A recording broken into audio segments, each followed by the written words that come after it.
This is just the latest mass shooting in America. The nonprofit Gun Violence Archive is calling it the worst of this year so far. Well, hey, folks, Robert Card has been named as the prime suspect in the Lewiston, Maine Mass Murders.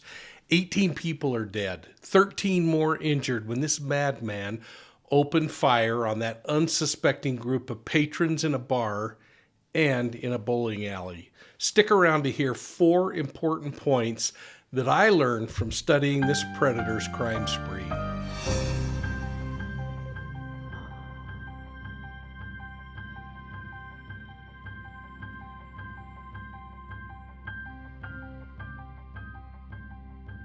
Hey everybody, welcome to Profiling Evil and this look into the mass murders up in Lewiston, Maine. Police have an arrest warrant for the murderer. It's in their hands, but they don't have the suspect in custody yet. Card was reported entering Schemengees, and I hope I got that name right, Schemengees or Schemengees Bar and Grill, just a few minutes before 7 p.m. last night, killing 8 people. Now, after creating the carnage there, he traveled quickly, just a short distance, to the just-in-time recreational bowling alley, where he killed an additional 7 people. Now, victims were laying in both locations, and it would take a little bit, but 3 more would be pronounced at area hospitals deceased a short time later. A total of 13 others were listed as victims in this shooting. Now, police have officially called out 40-year-old Robert Card as the suspect. He remains on the run and apparently, still at least, has his semi-automatic rifle with him, with an extended clip and an unknown amount of ammunition. Card actually lives in the Lewiston area, and he's described as being a guy that's 5'11", so 5'11", 6 foot, weighing 230 pounds. He's a stout boy. One of the reasons I waited to post something on this case, folks, was because I wanted to learn a little bit more. When these kinds of cases break out, there is so much bad information being pushed out in the first couple of hours. And I watch as my fellow YouTubers, who I deeply respect, jump on so that they can be the first to talk about it. The challenge with that is too often too much information is put out that's just plain incorrect. I worry even a day later that much of what I might say has some problems here and there.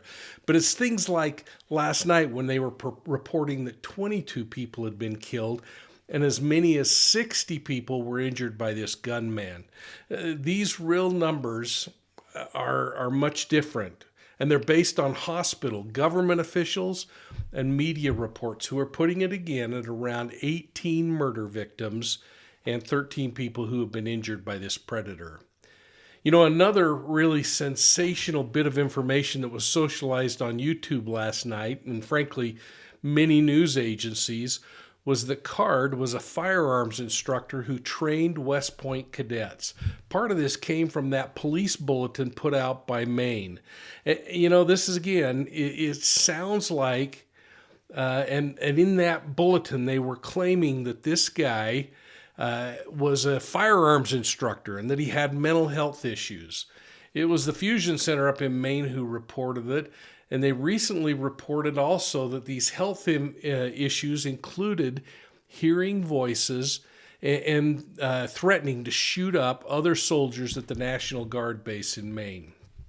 Card was reported to have been committed to a mental health facility for 2 weeks during the summer of 2023 and subsequently released. Now, this has been released by official folks, so I'm assuming that it's accurate. But according to CBS News, Card's Army Reserve leaders reported that Card was behaving erratically during a training exercise they had in New York State earlier this summer. In fact, his leaders were so concerned that they contacted the New York State Police, and Card was immediately taken to the Keller Army Community Hospital down at the U.S. Military Academy for medical evaluation. He stayed there for a couple of weeks from what I've been able to read, and then he was released. And here's the first question that I got for each of you, and I hope that you'll weigh in on this one if you have a position.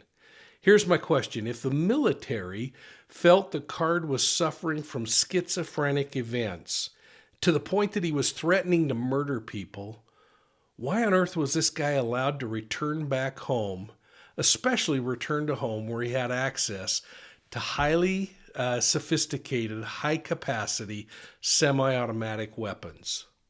Well, after fleeing the second crime scene, Card, again, that's who it's believed to be, drove about 20 minutes to the southeast, where he dumped his car at a place called Miller Park. Now, it's unknown right now if he's on foot or if he fled the area in another vehicle or if he took a boat. And it's been reported that he does own a boat, but there's no report that suggests his boat's been located. That just seems like an easy thing to resolve, in my opinion. And if it's missing, it could really convince investigators to look in waterways rather than out on the land. So keep in mind that it's only about 23 miles to the Atlantic Ocean from the place in which he dropped that car. So a quick boat ride and he could be in the Atlantic and going up and down the eastern seaboard trying to find a way to get out of the country and move on. But let's take a moment and look at the geography of this case from start to finish. And keep in mind, I'm leaving off information that shows that Card's home is located in these areas, showing only points on a map. And it's information that I gathered from my affiliate Truth Finder. Now keep in mind, the Atlantic Ocean is only 23 miles away from the place he dropped his car. So let's take a moment and look at the geography of this case from start to finish. And I'm going to leave off information that shows where Card's home is in respect for family members and others.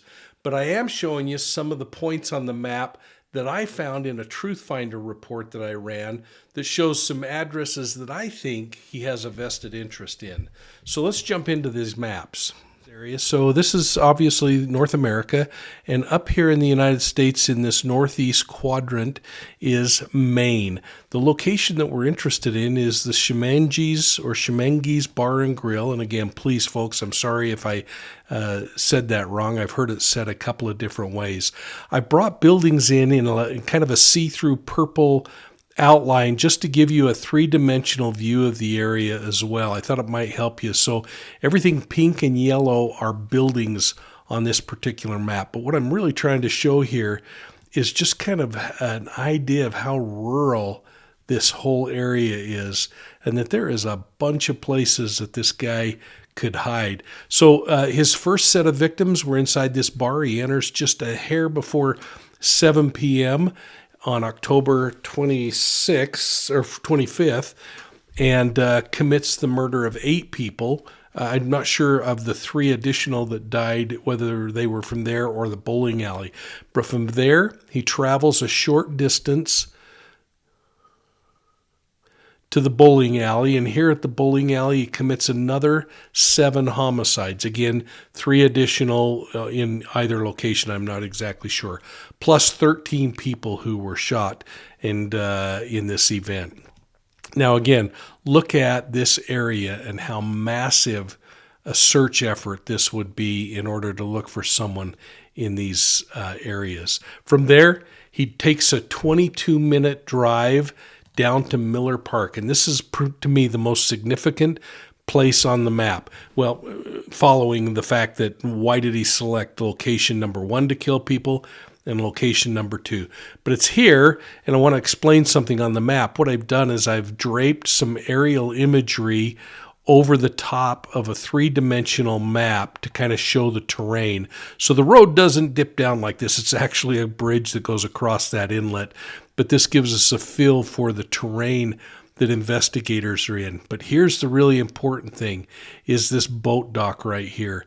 Because if in fact this guy had a boat, and if in fact that boat is missing, we have to account for whether he could have taken that boat and headed out from there. And heading out from there means that he could have gone a number of directions, either east or west, and either would take him to a whole bunch of different locations and possible ways to escape.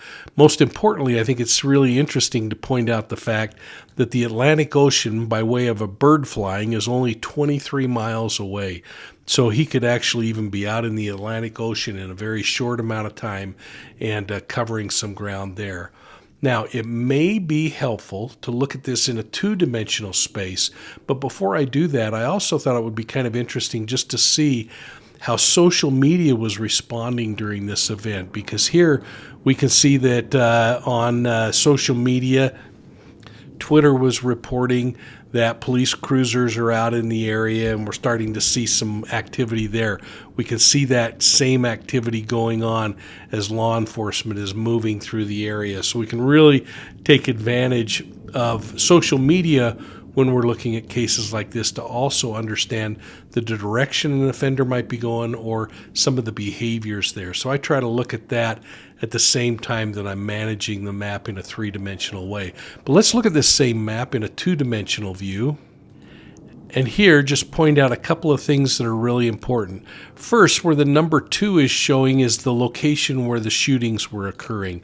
But I wanted to make a point that I took into account locations that Card has relationships and addresses that seem to be of great interest to me anyway. So there's going to be law enforcement effort in other states in this case, looking at other areas as problems associated with this case, or at least people who might have contact with this predator, including I put previous residences. I actually have put local residents without indicating those, and I wanted to put those on there so that you could see them. Also, I'm showing you the location of cell towers in the area, because this is going to become very important as we look at things like digital evidence as it comes in on this case. Now, one thing that I do want to point out here is that the suspect traveled to 3 different locations, and I haven't included his home as one of those. The first is the bar and grill where he committed the first series of homicides. And this is much richer imagery, so I thought I'd just put it on there to show you again how difficult this area would be to look through. From there, he drives north to the second location, the bowling alley, where he commits the murders there. And then from there, he makes his way southeast down to Miller Park. And again, this is what is so significant about this location, is that boat ramp and the location of that boat ramp and where it leads. So hopefully that's a little more helpful. And I want to just put a proposed track from those locations to kind of show the direction that he most probably drove. And this would indicate how he could get from point A to point B rather quickly. Now, I suspect that that probably was risky to go that route, going back to Miller Park. So he probably took a route that's a little further north and makes its way down to Miller Park in order to avoid going back to the location of that first shooting. But nonetheless, hopefully that was pretty helpful as you look at this.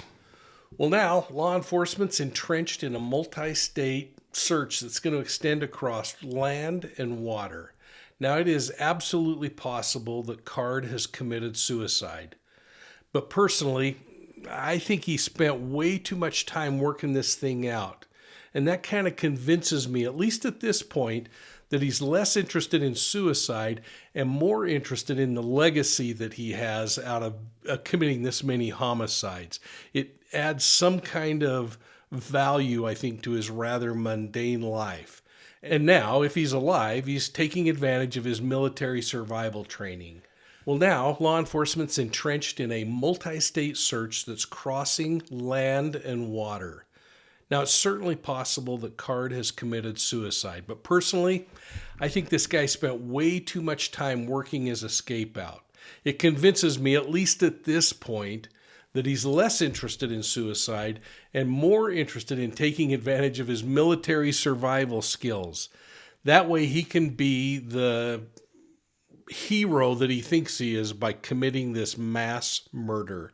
It is so frustrating when you think about these things, that someone's life could be so mundane that doing something this horrific would somehow give them legacy.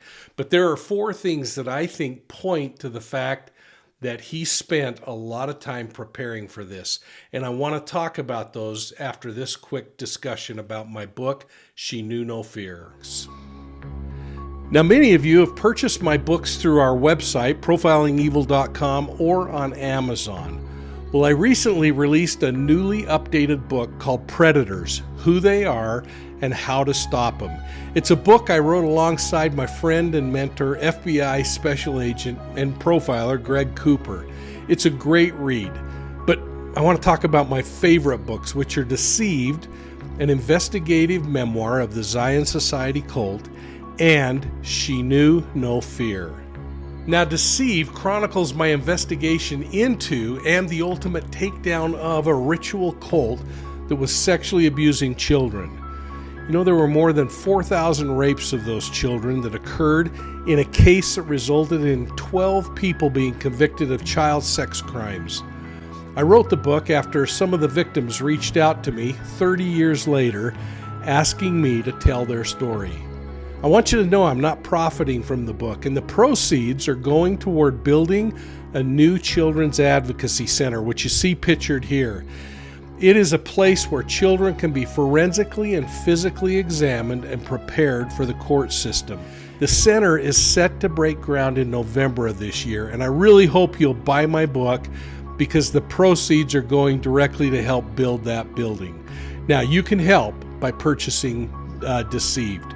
The other book I want to talk about, though, is She Knew No Fear. It's the story of the murder of my great-great-grandmother. And the murder occurred on July 24th, 1891. Now, that's statehood day for Utah. I had heard about Jane from my grandfather all of my life, and as my law enforcement career was coming to an end, I thought to myself, wait a minute.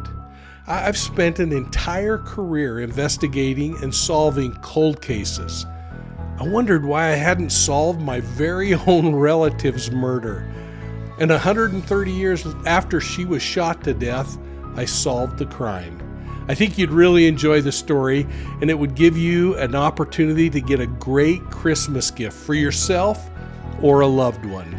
Now, I've priced this book at $30 for a signed hardbound copy of Jane, and you can get it by emailing me directly at profilingevil@gmail.com.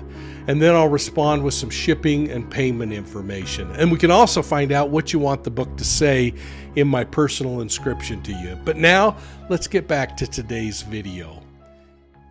Let's talk about those 4 things that make me think that Card is still alive and he really planned this thing out. First, Card wasn't a combat veteran. Now, his job in the Army was a petroleum supply specialist. In other words, those are glorified terms for a gas station attendant working in the military. And I don't in any way disparage those who work in those kinds of settings. But this guy, it was a petroleum supply specialist. He worked in receiving and storing and shipping fuel out for combat or for other Army operations. Now, this is noble in nature, and I don't want to, again, in any way disparage that, but it's not akin to somebody who's serving in Special Forces or the Navy SEALs. So it's going to be really interesting to see how he spoke to people that he knew about his experiences in the Army, what he did, especially people who are superficially known to him. I mean, did he blow things out of proportion, making himself some kind of a Rambo? Or was he truthful about what he did in the U.S. Army? Now, second, what was shared about his mental health? And what did Army doctors find out when they treated him? There are some reports suggesting that he was recently terminated from his job. Was that same type of mental illness being displayed there? Was he threatening people at work? Why did he get fired, if in fact that's true? What are his family members and close friends going to say about his mental health? And most importantly, what do you think his manifesto is going to say about things? We know he left a note. What are his internet searches and his private conversations with other people? What are those things going to reveal? We know that he left a note at his residence. It's been reported by at least 4 different command level authorities. So what was discovered in that note? And does it suggest what this guy might do next? Third, why did he select the victims that he selected? We've talked a lot about victimology on Profiling Evil. Remember, it's one of the most important parts of a homicide investigation. Why did he pick these particular victims? Did those two locations represent a larger number of potential victims? I mean, why was the bar chosen first and the bowling alley second?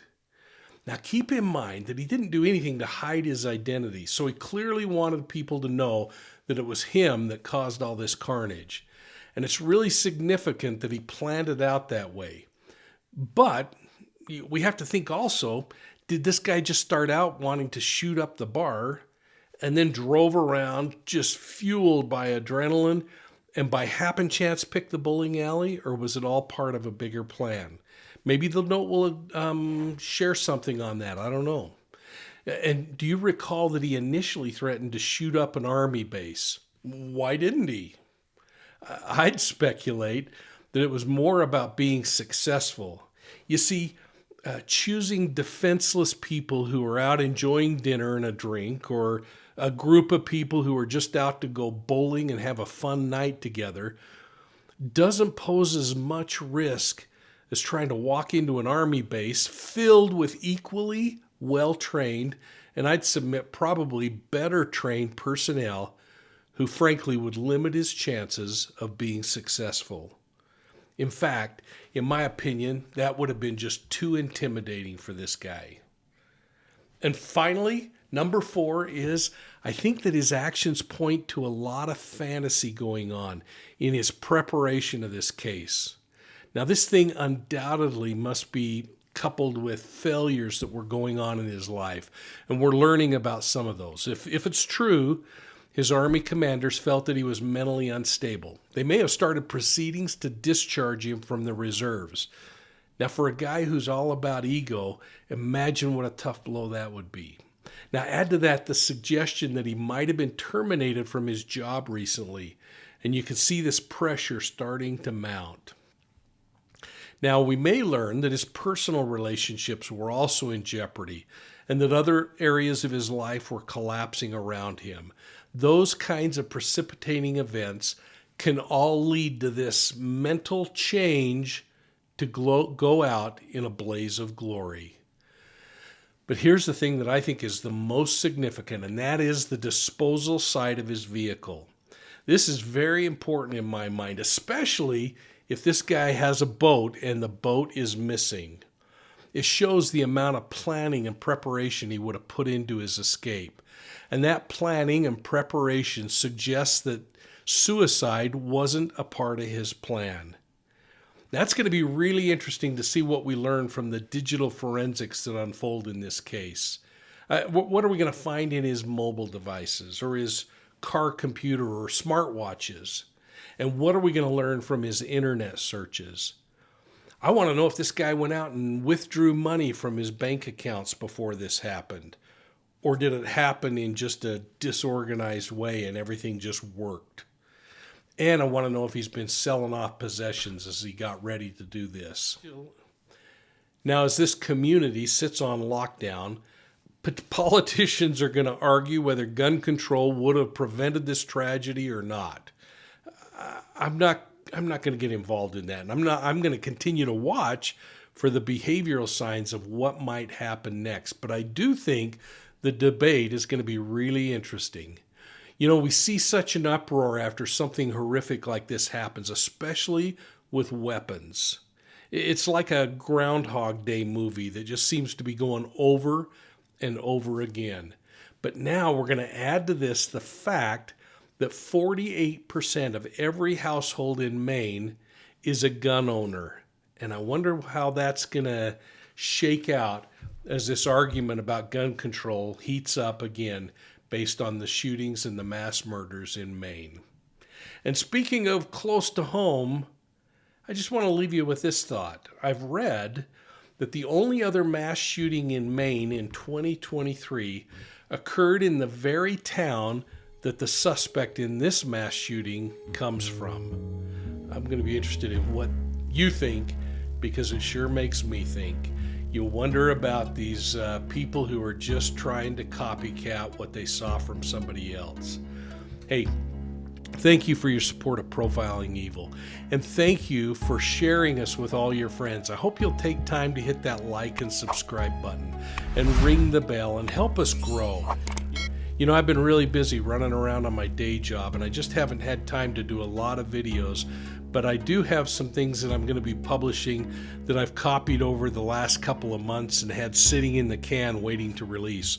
I'll be putting those out soon, but I'll be watching for your comments down below, and I hope, again, that you'll consider our channel memberships and you'll consider checking out my books.